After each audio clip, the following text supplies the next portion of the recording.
ಬೇಲೂರು ತಾಲೂಕು ಕಾನೂನು ಸೇವಾ ಸಮಿತಿ ವಕೀಲರ ಸಂಘ, ಅಭಿಯೋಜಕರ ಇಲಾಖೆ, ಶಾಲಾ ಇಲಾಖೆ ಮತ್ತು ಸಾಕ್ಷರತಾ ಇಲಾಖೆ, ಮಹಿಳಾ ಮತ್ತು ಮಕ್ಕಳ ಅಭಿವೃದ್ಧಿ ಇಲಾಖೆ, ಪೊಲೀಸ್ ಇಲಾಖೆಗಳ ಸಂಯುಕ್ತ ಆಶ್ರಯದಲ್ಲಿ ಪಟ್ಟಣದ ಸರ್ಕಾರಿ ಜೂನಿಯರ್ ಕಾಲೇಜಲ್ಲಿ ಮಕ್ಕಳ ಕಳ್ಳ ಸಾಗಣೆ ತಡೆ ದಿನಾಚರಣೆಯ ಅಂಗವಾಗಿ ಪ್ರತಿಜ್ಞಾ ವಿಧಿ ಮತ್ತು ಉಚಿತ ಕಾನೂನು ಅರಿವು ಕಾರ್ಯಕ್ರಮವನ್ನು ತಾಲೂಕು ಕಾನೂನು ಸೇವಾ ಪ್ರಾಧಿಕಾರದ ಅಧ್ಯಕ್ಷರು ಹಾಗೂ ಹಿರಿಯ ಸಿವಿಲ್ ನ್ಯಾಯಾಧೀಶರಾದ ಎಂಎಸ್ ಶಶಿಕಲಾ ಅವರು ಉದ್ಘಾಟಿಸಿ ಮಾತನಾಡಿ, ಮಕ್ಕಳು ಧೈರ್ಯ ಮತ್ತು ಸಾಹಸದಿಂದ ಇರಬೇಕು.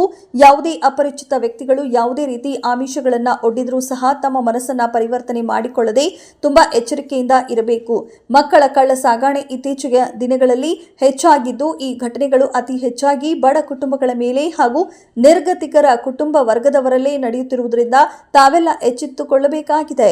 ಯಾವುದೇ ರೀತಿಯ ಶೋಷಣೆ ಸಂದರ್ಭದಲ್ಲಿ ರಕ್ಷಣೆಗಾಗಿ ಸಹಾಯವಾಣಿಗಳಿಗೆ ದೂರು ನೀಡಿ ರಕ್ಷಣೆ ಪಡೆಯಬೇಕೆಂದು ನ್ಯಾಯಾಧೀಶರು ತಿಳಿಸಿದರು. ಇದರ ಜೊತೆಗೆ ತಮ್ಮ ಆತ್ಮರಕ್ಷಣೆಗೆ ಕರಾಟೆ ಇನ್ನಿತರ ಸಾಹಸ ಕ್ರೀಡೆಗಳಲ್ಲಿ ಭಾಗವಹಿಸುವ ಮೂಲಕ ತಮ್ಮ ಮನಸ್ಸನ್ನು ದೃಢವಾಗಿ ಇಟ್ಟುಕೊಳ್ಳಬೇಕು ಎಂದು ವಿದ್ಯಾರ್ಥಿಗಳಿಗೆ ಕಿವಿ ಮಾತು ಹೇಳಿದರು. ವಕೀಲ ಸಂಘದ ಕಾರ್ಯದರ್ಶಿ ಪುಟ್ಟಸ್ವಾಮಿಗೌಡ ಮಾತನಾಡಿ, ಮಕ್ಕಳ ಕಳ್ಳ ಸಾಗಣೆ ವಿರುದ್ಧ ಕಾನೂನಿನಲ್ಲಿ ಕಠಿಣ ಕ್ರಮವಿದೆ. ಶೋಷಣೆಗೆ ಒಳಗಾಗುವವರಲ್ಲಿ ಹೆಣ್ಣು ಮಕ್ಕಳು ಮಾತ್ರವಲ್ಲ, ಗಂಡು ಮಕ್ಕಳು ಕೂಡ ಸೇರುತ್ತಾರೆ. ಇದನ್ನು ತಡೆಗಟ್ಟುವಲ್ಲಿ ಮಕ್ಕಳಾದ ನೀವು ಈ ಬಗ್ಗೆ ತಿಳಿದುಕೊಳ್ಳಬೇಕಾಗಿದೆ ಎಂದರು.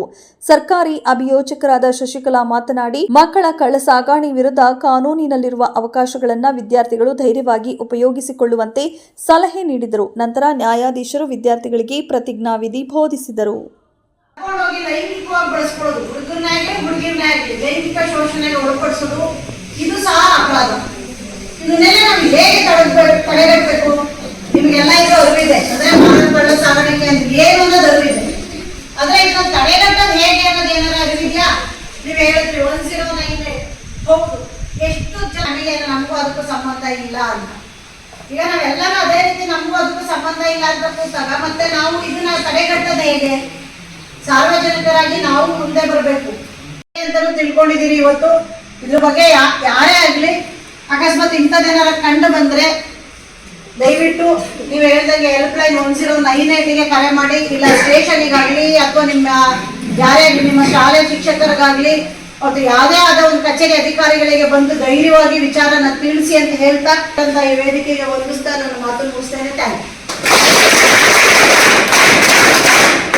ಟಾರ್ಗೆಟ್ ಮಾಡಿ ಮಾತಾಡೋದು ಹೆಣ್ಮಕ್ಳು ಅಂತ ಹೇಳಿ ಯಾಕೆ ಆ ಥರ ಮಾತಾಡ್ತಾ ಇದ್ದಾರೆ?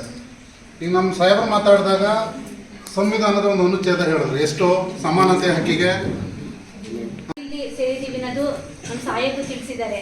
ಯಾಕಂದರೆ ಮಾನವ ಕಳ್ಳ ಸಾಗಾಣಿಕೆ ಏನೋ ಇದೊಂದು ದೊಡ್ಡ ಪಿಡುಗಾಗಿದೆ. ಮೇಡಮ್ ಹೇಳ್ದಂಗೆ ಇದು ಯಾವ ರೀತಿ ನಾವು ಜಾಗರೂಕರಾಗಿರ್ಬೇಕು ಅನ್ನೋದು ಮೇಡಮ್ ತಿಳಿಸ್ಕೊಟ್ಟಿದ್ದಾರೆ.